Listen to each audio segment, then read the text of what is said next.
Welcome, Mr. Raju. It's a great pleasure to have you here at the Interspecies Movement on behalf of Atria University.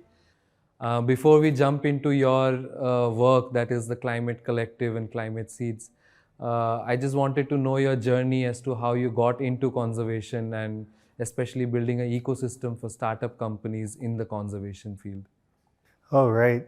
So I started in solar wind development in 2009 at the beginning of the National Solar Mission, and it was a job. We were trying to build solar plants. We built 84 megawatts, but I didn't feel it was much more than a job for me. It's kind of strange, even though people came to me and say, this is very nice what you're doing, solar is what we need. I didn't feel it. Then I had two little boys a few years later, and then the world kind of changed for me. So when I left the solar business in 2015, I wanted to do something that was meaningful for me, for my kids. And it was not solar, it was climate. Solar is very important, of course, for our sustainability goals and needs, but something is needed more. We started this nonprofit called Climate Collective in 2016, focused more directly in the areas of climate change, conservation, etc. And then the Climate Collective came out of that, where I figured I could use my experience of about 20 years as an entrepreneur to help other entrepreneurs who could also leverage technology, innovation, and just hard work to make a difference in these areas. Thank you for your response, sir. I just wanted to dive a little deep into what Climate Collective is doing today as a part of the project, and what is their vision when it comes to startups, and how can we create clean startups, which is not only having great output, but it's also sustainable in their business. Right. So when I started looking at supporting climate, I just started with a simple premise. I thought I could make a difference in some way. Right? That's the first thing. You have to want to do something for what's important to you. Then I looked at what I had. I had about 15 years as an entrepreneur. I went through the ups and downs, a couple of bankruptcies, a couple of successes. And I figured this is exactly perhaps what I could give back to this small set of people in the climate and environment space, startups. There are many people doing many things in, of course, sustainability, conservation. There's activists, policy research. There's education. We need to focus on education in universities like Atria, as well as in schools. This was the area where I thought, given my background, it could be where I could make the biggest difference. Thanks a lot, sir. For my next question, actually, since you have been an entrepreneur yourself and you've been working with entrepreneurs for almost the last 20 years, so today's whole theme of interspecies currency movement, which is basically creating digital twins for animals and creatures so that they can have currency in their name and we can actually use that for conservation of those species. When we take this idea into the startup ecosystem, do you anticipate any sort of challenge and backlash from that end? Well, I've been working with entrepreneurs for about 8 years, and I've been myself an entrepreneur. I think the very first thing is that if there wasn't a backlash, it means either it's not important or it's inevitable. So it's actually the process of innovation. There's a great saying, I can't remember exactly, everything looks impossible until it is, right?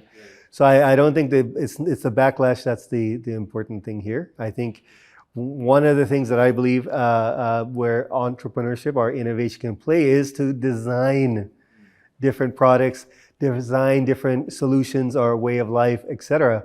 That design will always require change, whether it's from a business point of view, convincing investors, consumers. One of the areas where conservation really, especially in terms of innovation, needs to play a role is how values become embedded in products and solutions. And this is, of course, I don't think there's ever been any idea that hasn't gotten resistance when it comes to change of values or even exposing values or sharing values. What I do believe, though, is today is, as a society, we're much different from 20, 30 years ago. When I first moved to India in 2000, I think people are open much more than they were 20 years ago to different ways of thinking. And that's the most impressive thing I've seen in the last 20 years is how fast things have changed, despite what people said at the moment. This is not possible for us here. Right.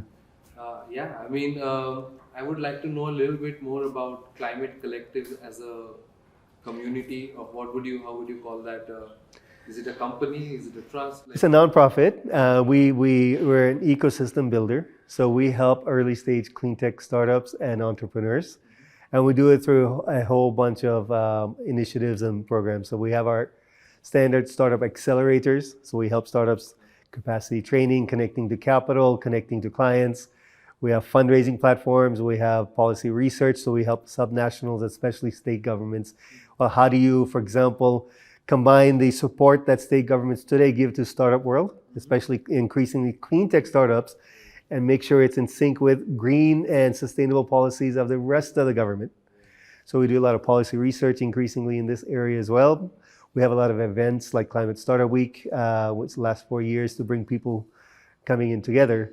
So I kind of thought that a holistic approach, because I've seen the startup journey up front myself, and I've seen it across so many people. It's not an easy journey, so it's to be plotted for all the startups that are coming up here in the climate space, and we try to figure out what we can do to help. So, sir, actually, I was just thinking about the conversation we were having about conservation education, right, and how that is really important in today's world. So, we here at Atria actually focus on an interdisciplinary STEM education system. So do you think people like students who come out of these kind of education systems are more likely to be future leaders of movement like interspecies currency? Well, I remember when I was coming out of college, it seems like so long ago, 25 years ago, the world was kind of different. I was a middle class kid, and the only thought we really had was, how do I find the highest paid job? Right? I mean, okay, this is the 90s. I think today what we've seen is that students are getting exposed to many more opportunities and getting exposed at a much earlier stage. So that's one. Two, I love the Atria model where it's not the typical kind of coursework, et cetera. It's a learning by doing process.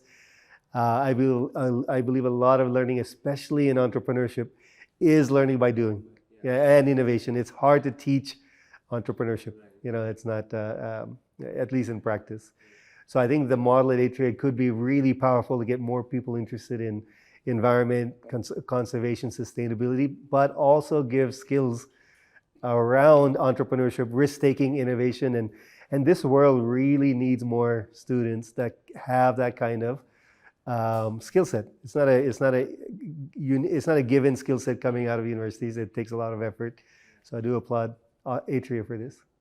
All right, thank you so much, sir. For my last question, I just wanted to ask, since we have been talking about how the past 20 years, the whole scenario of India has changed so much and we are developing at a rapid pace, what do you envision the startup ecosystem to be in the next 10 years in regards of conservation of biodiversity? Right, at least in the climate and environment sustainability startups, a lot of our startups today are driven by, there are three reasons why startups really kind of succeed. One is the profit model is strong, the business model. Corporates love it, or consumers save money. That is happening today, which is great. Second is increasingly government is really pushing forward, our government today, on sustainability. For example, in plastic waste, the EPR, extended producer responsibility regulations, are getting tighter, stronger. That's driving innovation. The third one, which we're at very early stages, perhaps closest to conservation, is around values.